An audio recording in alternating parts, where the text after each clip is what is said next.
Hello, welcome to N1 Tech Tutorials, and today I'll be going over what it takes to edit your world settings if you have no access to UI.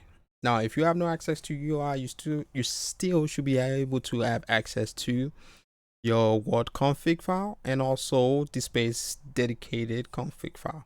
Now, how to get access to this is usually different depending on your host, and you will need to talk to them regarding that. Sometimes they might have a configurator manager or something similar on their websites, and you will need to get into that to make some changes to your settings. But if you don't have access to this file, just follow along so that you understand some of these things, because they might still show up in the UI provided by whichever host you have. Now, on the Torch installation directory, you will find an instance folder. In the instance folder is where most of the config files are located, and this will include your plugins and also the space dedicated .cfg. Now, the space engineers slash dedicated .cfg is usually the settings for the server itself. Once you click this, you will have something that is similar to the sandbox settings that is provided in the saved worlds. Here you can make most changes to your server,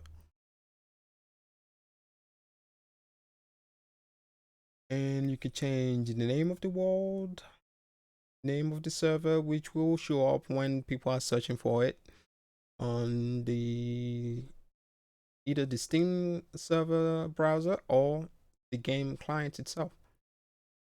Yeah, you can make other changes, including restarts using the bot.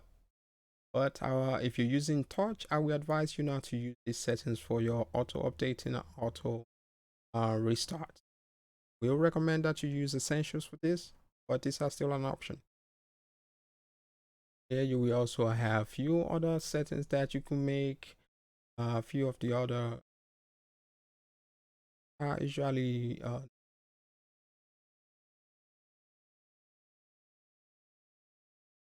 here you can also set up which limit block limit,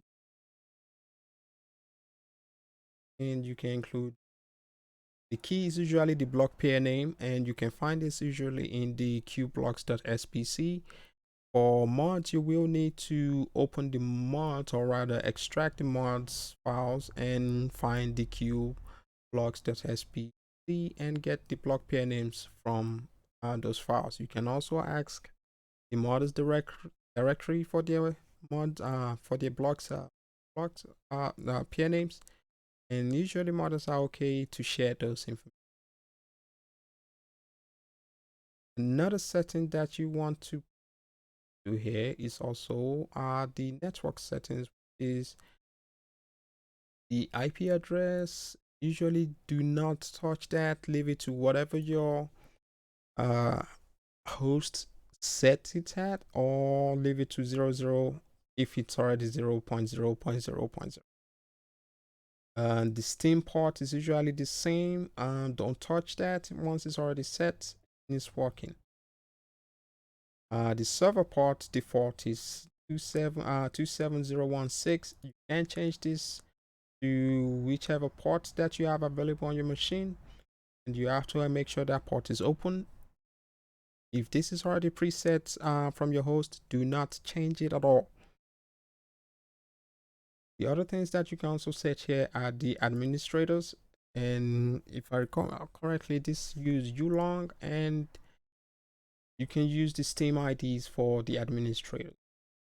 Band has also used similar settings. You could set group IDs using the Steam group. Another settings you can make here is the message of the day. This will pop up on connection to the server. You can also set message of the day URL, which will pop up a URL connection. If you The rest of the settings here are usually the passwords and stuff, and also pre-made checkpoints and what. Most of these settings will be managed by your host, but they are still available for editing, and you probably ask them which settings they have available for you to use on their servers, and assist them to setting some of the stuff.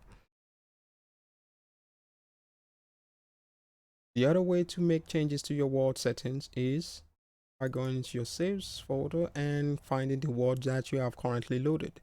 So we're going to go into our Star System since it's now so cluttered. And here you will have two settings, and some of those settings have to match the Space Engineers / Engineers dash dedicated .cfg. Now you can try to load everything up and hope that this will launch these settings. But if you're having an issue where you launch the server and it's going back to a previous settings, there's a chance one of these settings is reverting in the back to the previous settings. Now, to keep that from happening, there's few options that you can do. One is to delete sandbox underscore config.spc. Now, remember, this is the only one that you can delete without having major consequences. Sandbox underscore config.spc. That's the only one that you can make changes to without having consequences. Now, the other one that you can make changes to, do not delete this at all, is sandbox.spc. Once you launch this sandbox.spc, this keep track of all changes that you've made to your world. Without this file, your world will not load. With bad editing in this file, your world will not load. So the recommended action when making changes to this is to back everything up before making any changes.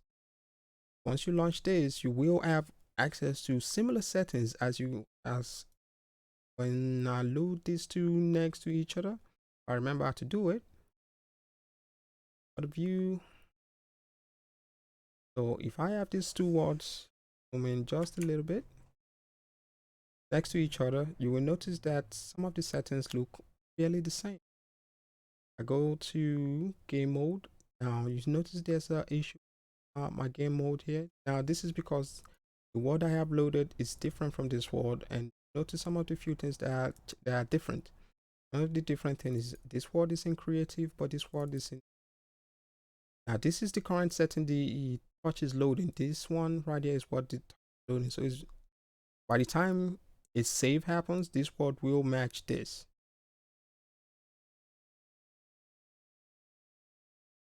The other things, as you can see, some of the other differences are the inventory size multiplies 10 here and it's 3 here. So you notice there are a few things that are different, but the server will most likely load the Space Engineers dash dedicated.cfg, but we having a conflicting settings here. So whenever you having a issue where you keep having one setting go back to the other, you should always double check these two files and make sure they're the same. And that is one way to keep that from happening. And that should end the small tutorial for this, and come back next time for the next topic. Have a nice day.